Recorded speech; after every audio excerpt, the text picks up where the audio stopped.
So tonight we're starting a new class, and this class is in honor of the memory of Reverend Dr. Jack Maxwell, who had planned to teach this class beginning in January, who I suspect was very much looking forward to teaching this class with you, who had been preparing for this class, and who I think if he could have been here, would have been happy to converse with you on the topic and to see how the conversation developed.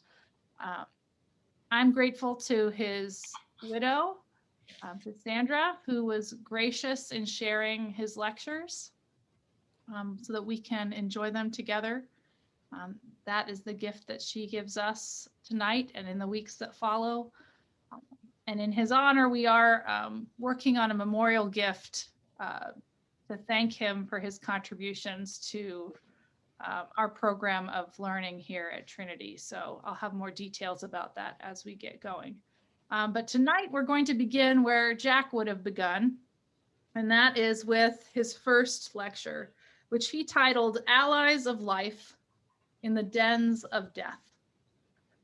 And I will share the lectures after we are done so that you can read them again if you would like. So let's begin. In a wonderful hymn that is no longer in our hymn book, we used to sing, "Whate'er my God ordains is right, his holy will abideth." But lurking in that affirmation is a dilemma of some consequence. Wouldn't you agree? What about the evil all around us? Does God ordain that? Absolutely not, we emphatically insist. But the evidence demands the admission that if God doesn't ordain evil, he surely permits it, which for not a few is also a monumental stumbling block. Jack couldn't agree more. It is a stumbling block. But before we're through today, Jack wanted to show you this. Even when the signs of God are nowhere to be seen, his providence is always at work, often through the most unlikely agents to affirm life in the midst of death.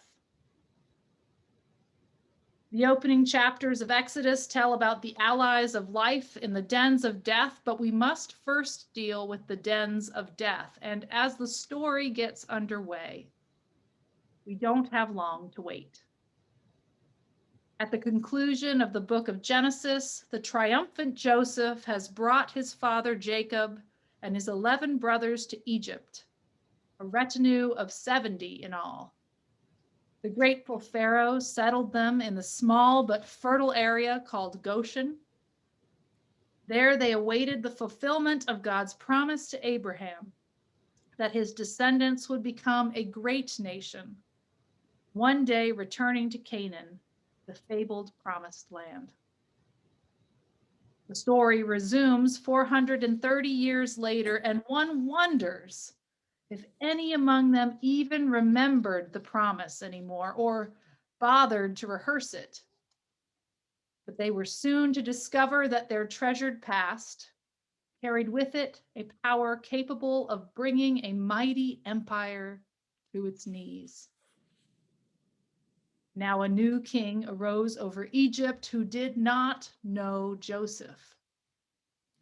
The perils of historical amnesia.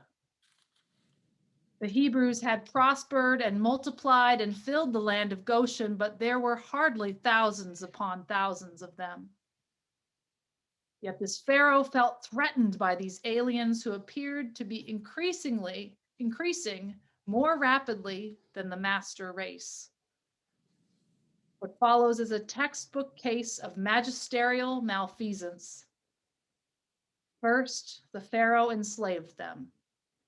Then, fearing an insurrection, he sought to eliminate them by enlisting their own midwives in a death-dealing scheme.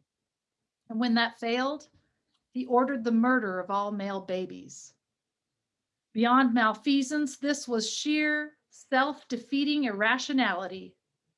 Not only was it certain to enrage the Hebrews, But it also began to eliminate those who would become the most productive workers in the state system. We know the end of the story, of course, but that must not mitigate for us the horror of such an outrageous abuse of power visited upon a helpless people. Nor must its ancient context conceal from us the similar outrages reported daily on the evening news. Genocide is as contemporary as it is ancient. There is no romanticism in any of this about a user-friendly world that is getting better day by day. Why shouldn't the Jews cling to this story? For it is the beginning of their vulnerability, which runs unbroken from the Pharaoh's Egypt to Hitler's Germany to the graffiti on the walls of suburban synagogues in our own community.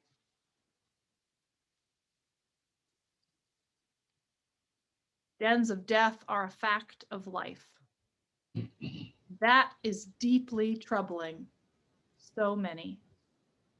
Troubling, yes, but no mystery at all to anyone who takes seriously a well-known episode in a garden called Eden. And when the woman saw that the tree was good for food and that it was a delight to the eyes, she took of its fruit and ate. And she also gave some to her husband, who was with her, and he ate. Then they heard the sound of the Lord God walking in the garden, and they hid themselves, but they were found. And when the truth was known, with what must have been a broken heart, God said to them, "What is this that you have done?" Human sinfulness and the evil which comes from it are no mystery. They are the result of human choice. Harry Anderson got to the point of it in The Den of Lions, the book about his 7 brutal years of captivity in Lebanon. This is what he says. None of this was God's doing. These men were not in any way I can understand God's instrument. This is man's work, the product of a combination of political and economic forces mixed with the needs and greeds of petty, evil men and the indifference of others. God is there to help me, to give me guidance and solace, and to keep me in the knowledge that no matter how much I may be humiliated, his love is unquestioning. The theologian Paul Tillich put it this way: providence means that there is a creative and saving possibility implied in every situation, which cannot be destroyed by any event. Providence means that the demonic and destructive forces within ourselves and our world can never have an unbreakable grasp upon us, and that the bond which connects us with the fulfilling love of God can never be disputed. The allies of life in the dens of death are proof of that. Human agents who are summoned into the dangerous service of God's prevailing providence. And do you know what? More often than not, those agents are just like you and I. Unfootnoted people of no consequence whatsoever as the world measures worth. For it is the way of God to choose what is foolish in the world to shame the wise, what is weak in the world to shame the strong, what is low and despised in the world to reduce to nothing things that are. And is there any better description of Shiphrah and Puah, the Hebrew midwives, made bold by their wholesome fear of God, quick-witted, defiant, whose cunning insubordination pulled the wool over the Pharaoh's eyes with a tall tale worthy of a Texan? Yet we must never lose sight of how high were the stakes in the game they were playing, or that nothing less than the future of Israel turned upon their wisdom and courage. Next, we meet 3 more allies of life, the first of whom is Moses' mother.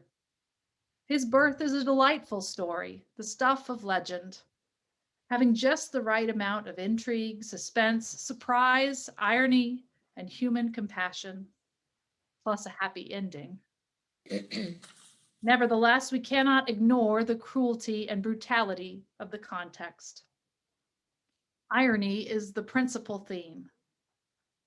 Every boy that is born to the Hebrews you shall throw into the Nile, the Pharaoh decreed. And Moses' mother followed that directive to the letter. Well, all right, not quite to the letter.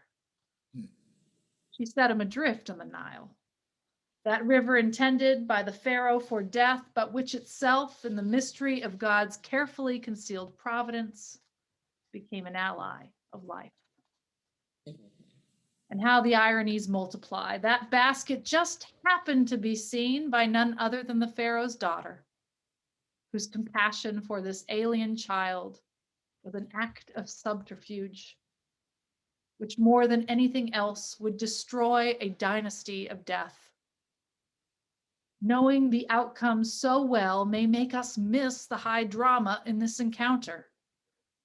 She could just as easily have had the infant drowned, but instead she lives on as evidence that God can and will use anybody, even those who do not know God's name or acknowledge God's sovereignty, as an ally of life. And then there's Miriam, Moses' protecting sister, whom Milton could well have had in mind when he wrote, "They also serve who only stand and wait." Again, the ironies of God's scarcely veiled providence multiply.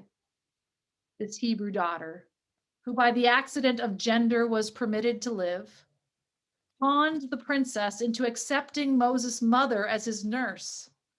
But that is not the end of it.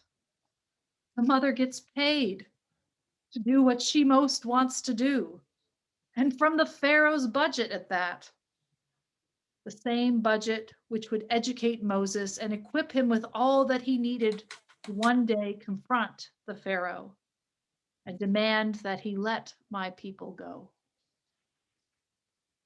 Here is the divine irony in all of this, and in the gospel for you and me. God uses what is weak and low and despised in the world to shame the strong.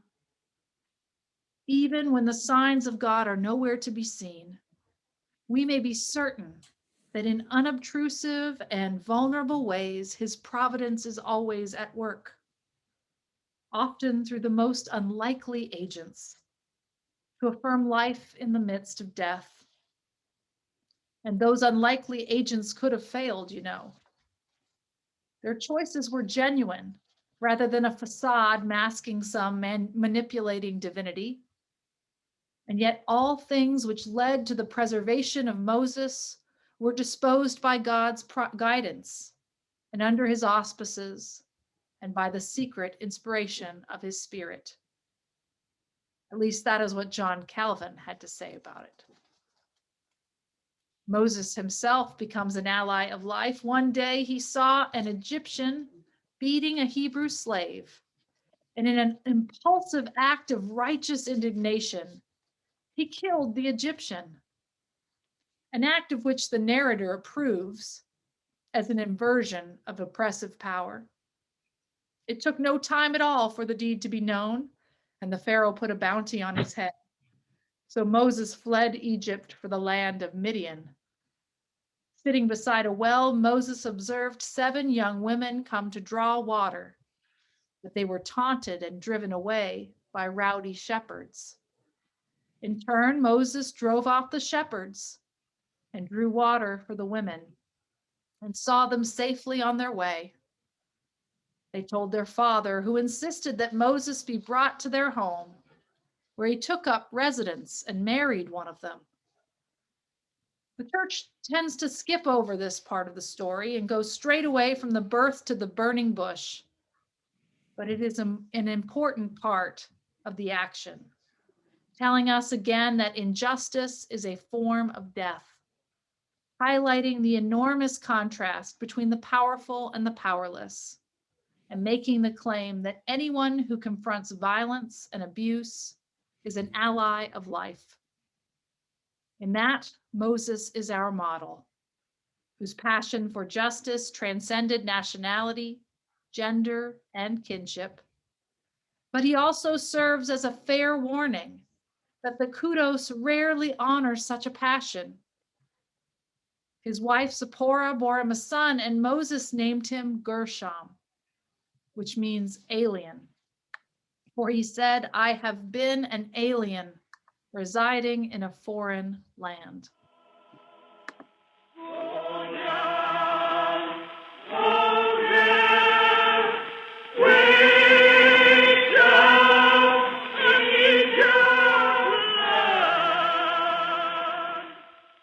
Meanwhile, back in Egypt, the hateful Pharaoh died. But his successor brought the Hebrews no relief. Listen to these poignant words, which tell us so much about the working of God's providence. The Israelites groaned under their slavery and cried out. Out of the slavery, their cry for help rose to God. God heard their groaning, and God remembered his covenant with Abraham, Isaac, and Jacob. And God saw the people of Israel, and God knew their condition. At last, Israel had found its voice and sounded its pain. Human bodies and spirits can absorb only so much abuse and humiliation. And observe this. It is their crying out which mobilizes God to act in different ways. Radical claim, which pertains to more than the Exodus. It should empower and make bold every victim of whatever form of abuse. Crying out mobilizes God to act in different ways. Here is Walter Brueggemann's insight. It is Israel's self-assertion that begins the process. Thus, against a theology that leaves too much to God, and against an etiquette that prefers peaceable waiting, Israel is vigorous and bold, insistent and importunate. Israel shatters the docile silence, asserts its hurt and its hope. And in doing so, it not only terrifies the empire, but it mobilizes holiness on its behalf as well. God is a verb, and in his actions, God is known. God heard their groaning, the narrator tells us. Heard not in the sense that Israel finally had God's attention, but rather that Israel had at last come to a readiness which enabled God to act more directly in its history. God remembered his covenant with Abraham, Isaac, and Jacob. Remembered not in a sense of recalling a forgotten promise, but rather in a sense of activating and ratifying that promise in ways which will enable a new and different future. God saw the people of Israel. Saw not in the sense of recognizing them for the first time, but rather in the sense of moving toward them to fulfill his purposes. And God knew their condition. Knew not in the intellectual sense, but in the sense of deepest intimacy, through which another's anguish becomes one's own. Mhm. So what will God do next? Is the question which our narrator concludes the first act in this gripping drama of salvation. And whatever it is, we are confident now that present circumstances can never circumscribe what is possible for this God, who is himself the ultimate ally in the dens of death. But there were centuries yet to come before the veil was cast aside completely, and the glory of God's providence was fully revealed. The Gospel of John tells us about it. In the beginning was the Word, and the Word was God, and the Word was with God. He was in the beginning with God, and all things came into being through him, and without him, not one thing came into being. What has come into being in him was life, and the life was the light of all people. The light shines in the darkness, and the darkness has not overcome it. There are still dens of death. Make no mistake about that. Stubbornly, the darkness still tries, but now can never again succeed in extinguishing the light of life. Providence means that the demonic and destructive forces within ourselves and our world can never have an unbreakable grasp upon us, and that the bond which connects us with the fulfilling love of God can never be disrupted. That is Paul Tillich's affirmation of faith. And this is the poet James Russell Lowell's. Though the cause of evil prosper, yet his truth alone is strong. Though her portion be the scaffold, and upon the throne be wrong, yet that scaffold sways the future, and behind the dim unknown standeth God within the shadow, keeping watch above his own.